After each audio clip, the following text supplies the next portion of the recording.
So now consider this. Let's pick up the money stick. Let's hit this head on. But instead of it saying abundance on one end and absence of abundance on the other, let's put money on this end of the stick. Now, here's our reasoning. We're going to put it on the end of the stick that is like, if you've been noticing today, as we've been inspiring Esther to gesture, we're talking about the vortex, and we're talking about unwanted more in these ways. And this is more like non-physical influence, and this is more like physical influence. And this is more like tuned in, tapped in, turned on, and under the influence of source. And this is more like under the influence of what is, or what people think. You follow? So on this end of the stick, let's make it is what people think, how you feel. And let's put money on that end of the stick. But on the other end of the stick, let's put what your inner being thinks. Your inner being thinks freedom. Your inner being thinks exhilaration. Your inner being thinks choices, options, ease, flow.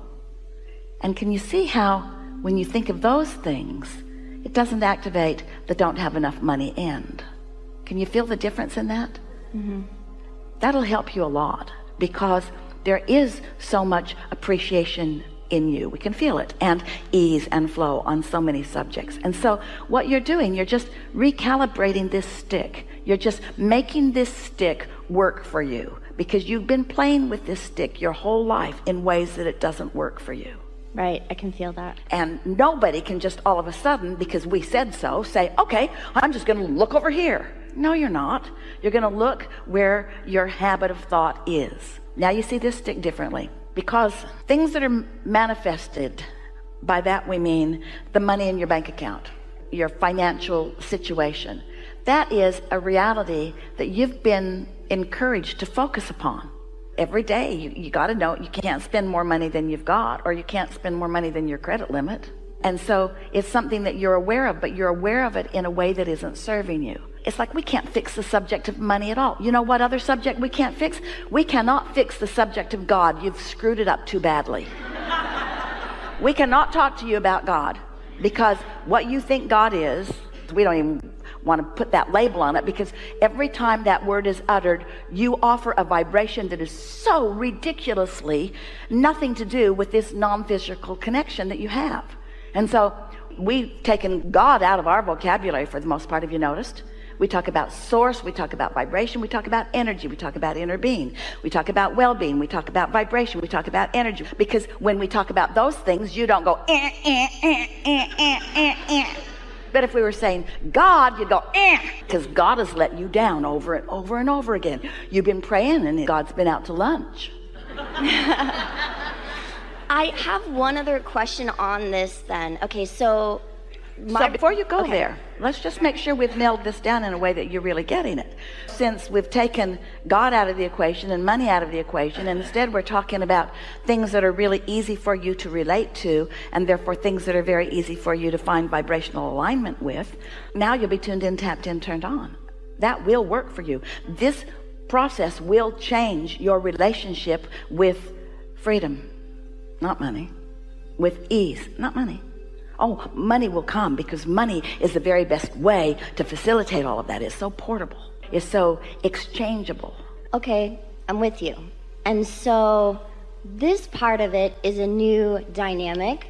I've recently, within the last 3 months, attracted a new boyfriend who happens to be a multimillionaire.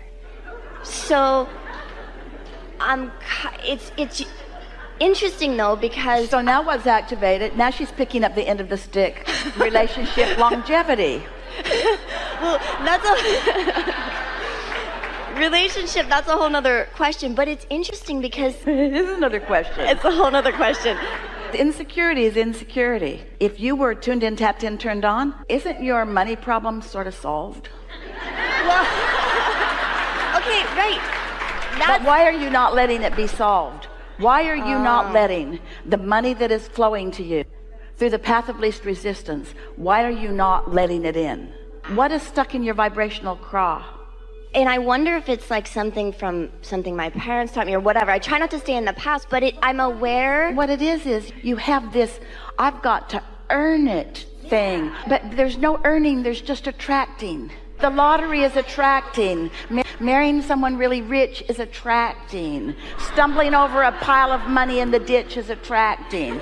Finding a diamond ring under a bush is attracting. Robbing a bank, not so much. I get you. Okay, so yeah, and I feel that it's, yeah, okay, so I've attracted him, which is actually... So if you were really talking about this in the way that your inner being is, you would say, formerly I've kind of worried about money, but I kind of got my act together and I was vibrating on the other end of the stick and feeling really good about things and tuned in, tapped in, turned on, and the solution came. But I don't want him to think that I care about his money because I like him for him. So what's wrong with my deal there? It's all right, but you're just doing what humans sort of naturally do, where you're caring about what someone thinks, because you don't know what he thinks. You're just thinking about what you're thinking he's thinking about. So what he's thinking isn't messing up your vibration. What you're thinking about what he's thinking is messing up your vibration. So you're just doing the same thing with this boyfriend as you've been doing with money. You're focusing on it in a way that doesn't feel good to you, and thinking that you need to adjust to it not feeling good. It's never going to feel good. We would like you to all get to a place where you're accepting that well-being is raining down on you and around you through the path of least resistance, and that's always the way that it is. That would be like you planting a garden and there's a mountain stream running by, and you tap into it and you say to the vegetables in your garden, newly planted, I feel a little guilty about this water coming to us with such ease. Maybe we should go through a few droughts together. Because I don't want that water to think I'm taking advantage of it. I question the ease with which this has come to me because I've trained myself to believe that I should struggle and suffer.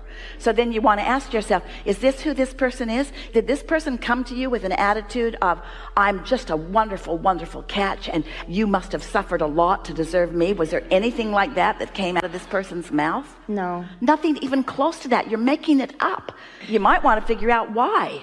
Do you know why? Will you tell me why? It's because your idea of earning and deserving is all jacked up. When you ask your parents for money and they don't have any, they give you an answer that stinks. They don't say to you, line up with it and it will flow to you, because they didn't do it. So they say to you, money doesn't come easy and you have to really struggle and work hard for it. And you have to be deserving and you have to do well in the eyes of God. Right. And so you've just got some patterns of thought that are temporarily sort of tripping you up a little bit.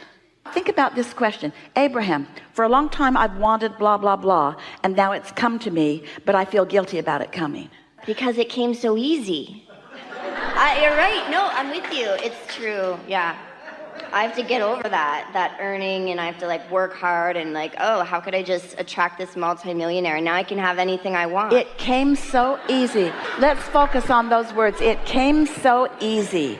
What's wrong with that statement? Everything is wrong with that statement. What humans want to say is hard work, struggle, and sacrifice. And then, if you're really lucky or really particularly good, maybe some abundance will come to you, but not likely. Mostly you have to croak. And when you get into heaven, the good stuff will come, provided you've been good. So you've got all this stuff going on within you. We're surprised that any of you let anything good in, because you have this long practiced attitude of needing to prove your worthiness to a God, we're choking on that word, to source energy who's never asking you for the proof. So when you set yourself up to prove yourself worthy to something that's not asking for the proof, you just get all out of balance. Look at it this way. Abundance is raining down on all of you, and it's like you've got umbrellas up, not letting it in. And then somehow you get feeling a little better and you put your umbrella down and some of the delicious abundance rains down on you. You go, whoops, sorry, I'm used to blocking that. It feels more virtuous to block it. I shouldn't let it in. It speaks to the money shortage consciousness that is rampant in your environment that most of you have been practicing for quite a while.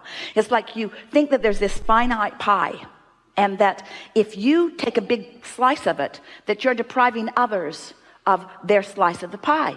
But that's not the way this energetic pie, this pie expands to the degree of your asking.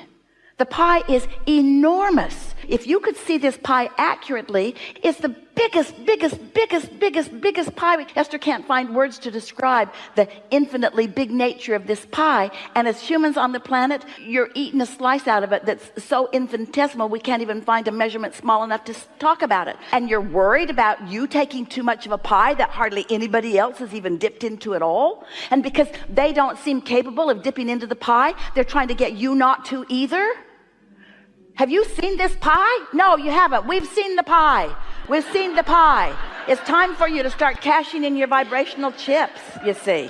And what difference does it make through what avenue it flows? You say to your children, most of them believe that their abundance flows through you because that's mostly how it starts out. And then they get this warped sense of what they deserve because often they have parents that don't have a big flow flowing. And so their parents teach them that there's no flow so that the kids will stop asking for things that the parents feel that they can't provide. Well, wouldn't it be lovely if once you understand this, if you could say to your child, oh, there's an abundant stream flowing and your flow doesn't come through me. My flow comes to me based upon what I allow, but your flow comes to you based upon what you allow. And your abundance does not flow through me any more than your clarity flows through me. Wouldn't it be interesting if you said to your children, oh, you can't have clarity about that because I've been confused about it my whole life. So there's no point in you even trying to figure this out because I was never able to figure it out. So you're not going to be able to too. Because the child would say, hey, you know, I get my thoughts come directly to me. And so does your abundance. It comes directly to you through the path of least resistance. Don't quibble with how it gets there. Don't rob a bank. I see. Okay, so to kind of bring this around then, I've just been looking at it wrong because I was thinking it's like I wanted to be the one that created all the money for me. And when he came, it was like, well, that's his money. But you're saying I actually attracted him. So this is all part of the Wait a minute. So there are two ways that we want to describe this to you. First is when you don't have enough money, you ask for more money. When you don't have a lover, you ask for a lover. Through life, you put many ingredients. And the law of attraction has gathered the cooperative components. Isn't it nice that your lover is the person that has the money? How do you think your lover would feel if there was some other man with the money? Isn't it better that he showed up with the money? I have to explain to you, I attracted a man with money and he's in my life. He gives me money. You're just my lover, but the man with money is here too. Well, that'd be fine, but it's not what you wanted. And so that's one thing. The cooperative components have gathered together, and that's just a lovely thing. The other thing that we really want you to think about is that as you put these ingredients into your vortex through your whole life and even before, and the law of attraction gathers them together and brings the cooperative components together, it is the picture that you've been putting together. Do you think that you were sitting around and intending, we're just going to play with you, universe, please bring me an impoverished lover? No. Oh, you didn't ask for that? No. Oh, really? Then why are you surprised that you have a prosperous lover? I'm not surprised. I'm happy Yeah? about it. Yeah? Yeah. No, Yeah. I see the shift. Yeah. Yeah. Do you not believe me? We do. No, we do believe you. We witnessed the shift during this conversation. Yeah. Yeah, for sure. We do believe you. Okay. All right. Thank you.